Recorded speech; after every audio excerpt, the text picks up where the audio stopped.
এই ৫০ বছরের ইতিহাসে এত সুন্দর বাজেট ইতিপূর্বে কখনো হয়নি।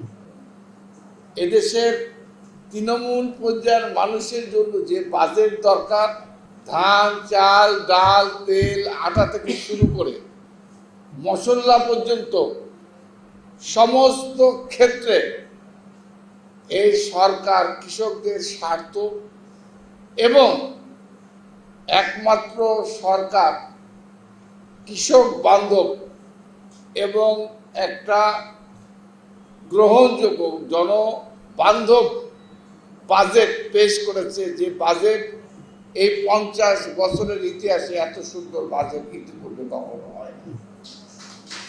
প্রিয় ভাইয়ের আমার, আপনারা দেখেছেন যে কৃষক, শ্রমিক, রিক্সাওয়ালা থেকে শুরু করে এদেশের সকল শ্রেণীর মানুষের জন্য যে বাজেট দরকার, যে বাজেট এদেশের জনগণের জন্য সবচেয়ে জীবনযাপন চালানোর জন্য যে বাজেট মানুষের প্রয়োজন, সে বাজেট তারেক রহমানের সরকার বাংলাদেশের মানুষের সামনে পেশ করেছে।